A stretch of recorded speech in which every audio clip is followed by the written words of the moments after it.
आत्मनिर्भर भारत अभियान में माननीय प्रधानमंत्री मोदी जी ने 20 लाख करोड़ का जो पैकेज दिया है, उसके ही आज तीसरे दिन की मीडिया ब्रीफिंग में हम आपके सामने उपस्थित हैं और आज कृषि के ऊपर ज़्यादा बात करेंगे। कृषि अगर किसान केंद्रित नहीं होगी, किसान कल्याण के लिए नहीं होगी, तो मुझे लगता है अधूरा रह जाता है। शायद यही कारण है कि प्रधानमंत्री मोदी जी ने इसका नाम भी कृषि किसान कल्याण मंत्रालय जैसा रखा था। तो किसानों के कल्याण के लिए लगातार पिछले 5-6 वर्षों में कदम उठाए गए, चाहे वो पीएम किसान योजना है कि साल में 6,000 रुपया किसानों के खाते में सीधा जाएगा, करोड़ों किसानों का आज सीधा उसका लाभ मिलता है। प्रधानमंत्री फसल बीमा योजना, बाढ़ सूखे के समय उनको भरपाई होना, सॉयल हेल्थ कार्ड बनाकर उनकी ज़मीन के बारे में बताना, ये बहुत सारे कदम पूर्व में उठाए गए। और पिछले कल भी जब हमने प्रवासी मजदूर, उनकी समस्याओं को लेकर बहुत सारे मोदी सरकार की ओर से उनके लिए कदम उठाए, तो उसमें 2 बातें हमने फार्मर्स के लिए भी, किसानों के लिए भी कही थी। और उसमें 30,000 करोड़ रुपए की जो अतिरिक्त इमरजेंसी वर्किंग कैपिटल कार्यशील पूंजी की हमने बात कही, ये 90,000 करोड़ के अलावा थी, जो किसानों के लिए नाबार्ड के माध्यम से लगभग 3 करोड़ परिवारों को इसका लाभ मिलेगा। और 2 लाख क्रेडिट कार्ड बनाकर उनको लगभग 2 लाख करोड़ का जो हमने लाभ देना था 2.5 करोड़ किसानों को, उसकी विशेष मुहिम चलाई जाएगी। ये पिछले कल हमने आपके सामने रखा था। आज कुछ और कदम उस दिशा में हम उठाने वाले हैं, जिसके 11 बिंदु होंगे, उसकी जानकारी अब हम आपको देंगे। कोविड-19 के दौरान पिछले 2 महीनों में बहुत सारे कदम किसानों के हित में उठाए गए और न्यूनतम समर्थन मूल्य देने के लिए लगभग 74,300 करोड़ रुपया खर्च किया गया, जो सीधा किसानों को गया है उनकी खरीद करने के लिए उत्पाद की। और इसके अलावा जो पीएम किसान योजना है, उसके अंतर्गत 18,700 करोड़ रुपया पिछले 2 महीनों में किसानों के खाते में सीधा डाला गया है। फसल बीमा योजना के माध्यम से भी जो उनके क्लेम्स मिलने थे, वो 6,400 करोड़ रुपए के क्लेम किसानों को मिले हैं। और यही नहीं, पशुपालन एक बहुत महत्वपूर्ण हिस्सा है किसान की जिंदगी का, एक अतिरिक्त आय का साधन बनने के लिए। लेकिन दूध की खपत कम हुई और कुल 360 लाख लीटर दूध जो प्रतिदिन पहले वो खरीदते थे, उसकी बजाय 560 लाख लीटर प्रतिदिन उन्होंने दूध खरीदा है, जिसके चलते कुल मिलाकर 5,000 करोड़ रुपए की एडिशनल लिक्विडिटी की जो मदद है, वो 2 करोड़ किसानों को इस योजना के माध्यम से की गई। और कुल मिलाकर 2% जो है वो ब्याज अनुदान उनको दिया गया। और जिन्होंने जल्द पेमेंट की, प्रॉम्प्ट पेमेंट की है या इंटरेस्ट सर्विस समय पर किया है, उनको अतिरिक्त ब्याज अनुदान 2% और दिया गया है। तो कुल मिलाकर 2 करोड़ किसानों को 5,000 करोड़ रुपए का लाभ इसमें हुआ, उनको भुगतान हुआ है। और कुल मिलाकर 111 करोड़ लीटर एक्स्ट्रा प्रोक्योरमेंट इसमें हुई, जो लगभग 4100 करोड़ रुपए की है। महीनों में 242 नई श्रिम्प हैचरीज को रजिस्ट्रेशन दी गई और जो रेयरिंग हैचरीज जिनकी एक्सपायरी 31 मार्च को हो रही थी, उसको 3 महीने की एक्सटेंशन दे दी गई है। और बाकी ऑपरेशंस भी मरीन कैप्चरिंग के लिए जो थे उनको, और एक्वाकल्चर के लिए जो रिलैक्सेशन देनी थी वो भी दी गई। और जो 4 घोषणाएं हमने इनको लेकर पहले की थी, उनको भी लागू कर दिया गया है। मत्स्य पालन को लेकर हमारा किसान, बाढ़ हो, बारिश हो, तूफान हो, आंधी हो, अपना पसीना बहाकर 137 करोड़ भारतीयों का पेट तो भरता ही है, लेकिन उसके साथ साथ एक्सपोर्ट करने में मदद करता है। लेकिन भंडारण की कमियां होने के कारण कई बार, और मूल्य संवर्धन के अवसर ना होने के कारण कमी रह जाती थी। उस कमी को पूरा करने के लिए 1 लाख करोड़ रुपए का कृषि आधारभूत ढांचा बनाने के लिए ये योजना लाई गई है, जिसमें चाहे कोल्ड चेन हो या फसल कटाई के बाद प्रबंधन करने के लिए जो भी सुविधाएं वैल्यू चेन के लिए बनानी है, वो उसमें बनाई जाएंगी। और इससे लाभ मिलेगा मूल्य संवर्धन के लिए भी, भंडारण की क्षमता बढ़ाने के लिए भी, और कुल मिलाकर किसान की आय को भी इसमें बढ़ोतरी मिलेगी। और भारत न केवल अपनी मांग को पूरी कर पाएगा, एक्सपोर्ट करने में भी इसकी आने वाले समय में बहुत मदद मिलेगी।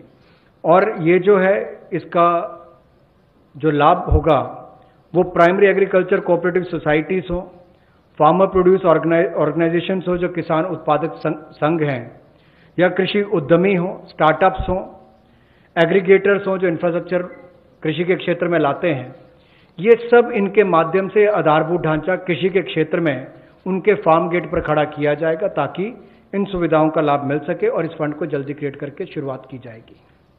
माननीय प्रधानमंत्री जी ने लोकल के लिए वोकल और लोकल से ग्लोबल, ये अपने आत्मनिर्भर भारत के पूरे उस दिन के संबोधन में देश के सामने बात रखी।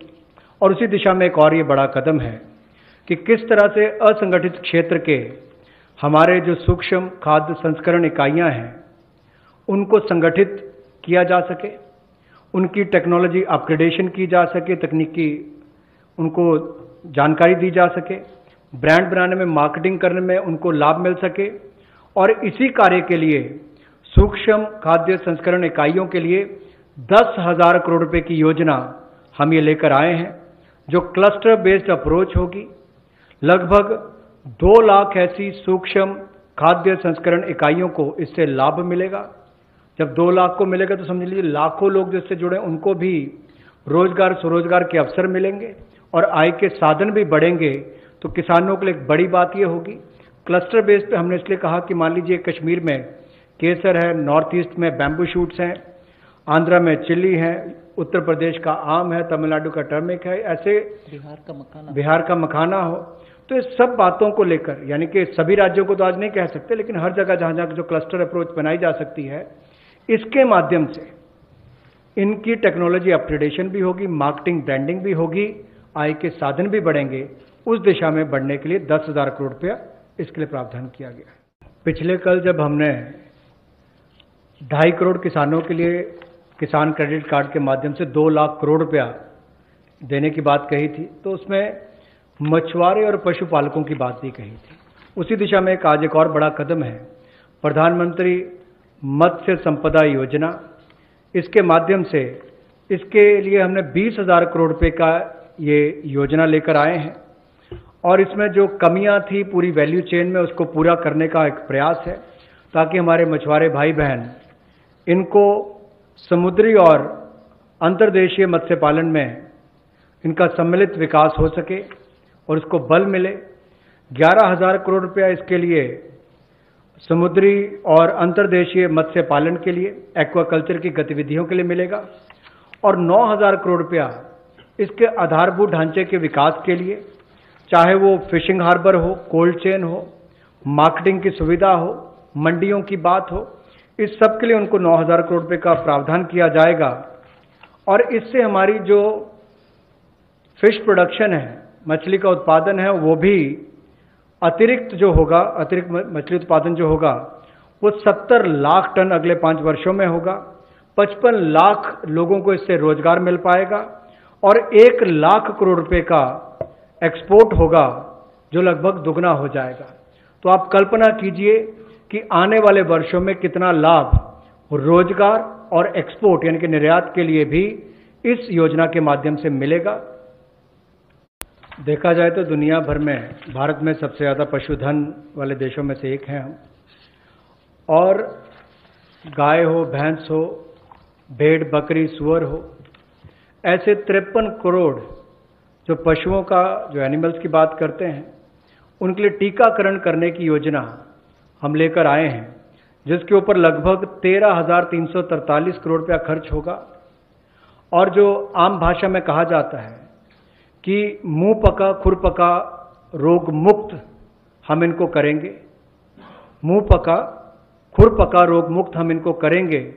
ऐसे 53 करोड़ पशुओं को इससे निजात मिलेगी। 13,343 करोड़ रुपया इसके ऊपर खर्च होगा। ये फुट एंड माउथ डिसीज से उनको मुक्ति मिलेगी।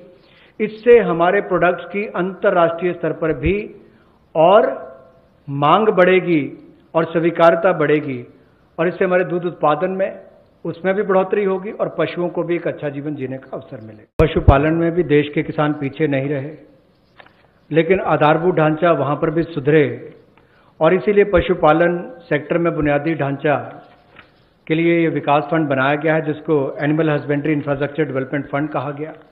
15,000 करोड़ रुपए का प्रावधान इसमें किया गया है, ताकि जो दूध उत्पादन होता है उसकी प्रोसेसिंग करने के लिए इंडस्ट्री लग सके, मूल्य संवर्धन उसमें हो सके, वैल्यू एडिशन हो सके, और जो पशु चारे के लिए प्लांट्स हैं, कैटल फीड प्लांट्स हैं, वो भी बन सके, उसका इंफ्रास्ट्रक्चर भी खड़ा हो सके, ना केवल अपनी आपूर्ति के लिए, स्थानीय मार्केट के लिए, बल्कि एक्सपोर्ट करने के लिए भी इसमें बहुत अवसर मिलेंगे।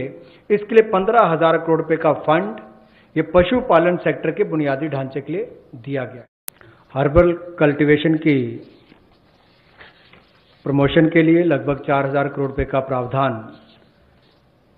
इस प्रोजेक्ट के माध्यम से किया जाएगा और 10 लाख हेक्टेयर में इसकी खेती हो पाएगी, इसकी कल्टीवेशन होगी। 10 लाख हेक्टेयर लगभग 25 लाख एकड़ के बराबर है और इससे 5,000 करोड़ रुपए की आय किसानों की होगी। और यही नहीं, जन औषधि का बहुत महत्व भी है और कहीं ना कहीं मेडिसिनल प्लांट्स ने इस कोविड-19 के समय में भी दिखाया है कि कैसे हमारे ट्रेडिशनल ये मेडिसिनल प्लांट्स आज भी बहुत काम सबके आए हैं। तो इसमें और जितनी आगे बढ़ने का अवसर मिलेगा उसका लाभ होगा। रीजनल मंडीज भी इसके लिए उसका नेटवर्क तैयार किया जाएगा और गंगा के किनारे भी ऐसे हजारों एकड़ में इसको प्लांटेशन की ड्राइव भी चलाई जाएगी। टॉप टू टोटल योजना में 500 करोड़ रुपए का प्रावधान किया गया है। ये पहले अगर देखा जाए तो टमाटो, ऑनियन और पोटैटोज के लिए दी जाती थी कि आपके लिए टमाटर, प्याज, आलू इनके लिए प्रावधान था, लेकिन अब इसको बाकी सबके लिए भी संकट की घड़ी में जब कोविड-19 के समय इसको 6 महीने के लिए एक पायलट के रूप में देखा जाएगा और इसकी सफलता को देखकर इसको आगे और बढ़ाया जा सकता है। यही नहीं, इससे बल ये मिलेगा कि जो खाद्य पदार्थ नष्ट हो जाते थे, खरीदे नहीं जाते थे या किसान को दबाव में आकर कम मूल्य पर बेचने पड़ते थे, तो उसकी कमाई भी उससे कम होती थी और नुकसान भी होता था।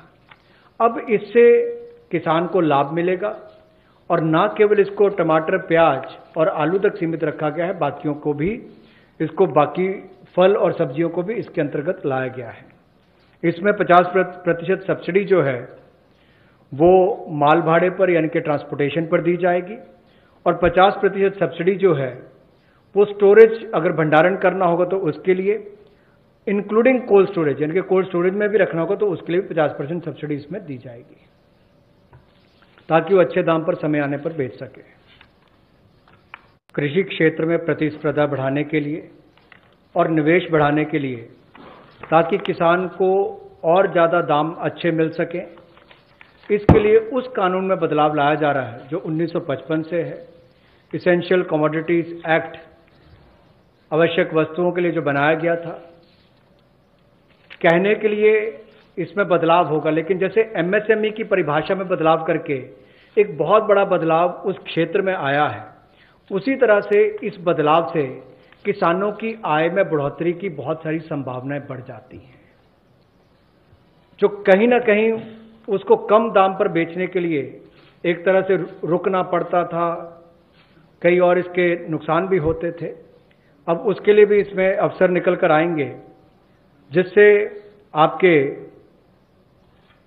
तिलहन की बात हो, दलहन की बात हो, प्याज हो, आलू हो, ऐसे या सीरियल्स की बात हम की जाए, इन सब में इनको अवनियमित किया जाएगा, डीरेगुलेट किया जाएगा, जिससे कि किसानों को लाभ मिल सके। और अगर 100% वृद्धि खुदरा दाम में होती है जो हॉर्टिकल्चर के प्रोड्यूस हैं, या 50% की वृद्धि होती है जो गैर नाशवान पदार्थ हैं, नॉन पेरिशेबल हैं, तो उस समय में कदम उठाए जा सकते हैं। ऐसे एक्सेप्शनल सर्कमस्टांसेस होते हैं तो उस समय में, और जो लोग फूड प्रोसेसिंग में हैं उनके लिए ऐसी कोई स्टॉक लिमिट ना हो जिससे कि उनके कामकाज में भी कोई प्रभाव ना पड़े और वैल्यू चेन में भी कोई उसका नुकसान ना हो और निर्यात करने वालों को भी कहीं पर दिक्कत ना आए। किसानों की आय दुगना करने के लिए मोदी जी की सरकार ने संकल्प लिया है, वहीं पर ये कदम उस दिशा में उठाए भी जा रहे हैं ताकि किसान या कृषि क्षेत्र एक अकेला ऐसा देखा जाता है जहां पर लाइसेंसी जो है उन्हीं को उनको सामान बेचना है, एपीएमसी के माध्यम से बेचना है, जिनके पास बाकी लाइसेंस है वहां तक सीमित रहना है, जबकि बाकी क्षेत्रों में ऐसा होता नहीं है। किसान को भी बेहतर दाम मिल पाए और अंतर्राज्यीय व्यापार भी इससे उनका हो आने वाले समय में, उसमें भी कोई दिक्कत ना आए। इसके लिए जो कानूनी व्यवस्था करनी पड़ेगी वो भी करेंगे और उसके उत्पादन के लिए, उसकी फसल के लिए उसको उचित मूल्य मिले, उस दिशा में एक बड़ा कदम ये उठाया गया है।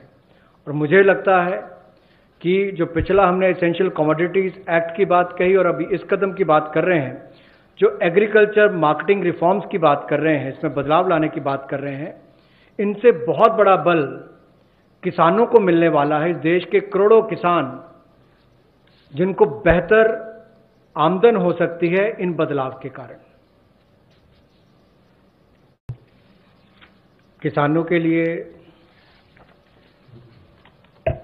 सुविधाजनक एक ऐसा कानूनी ढांचा बनाने के लिए कि जिसमें जब वो बुआई करने जाता है तब उसको पता नहीं कि फसल के समय उसको क्या दाम मिलने वाला है, तो निश्चित आय उसकी हो, एश्योर्ड रिटर्न्स हो, इसके लिए क्या किया जाए, जोखिम रहित खेती कैसे हो या उसकी आय कैसे बेहतर हो सके, और गुणवत्ता के मानकीकरण जो है उनको बनाने की बात यहाँ पर कही गई है इस टोटल फ्रेमवर्क में, जिससे कुल मिलाकर किसान के जीवन में सुधार भी आएगा, आय को भी बल मिलेंगे और कहीं ना कहीं वो प्रोसेसर से, एग्रीगेटर से, बड़े खुर्दा व्यापारियों के साथ, निर्यातकों के साथ एक निष्पक्ष भाव के साथ, पारदर्शिता के साथ काम कर सकता है ताकि किसान का उत्पीड़न ना हो।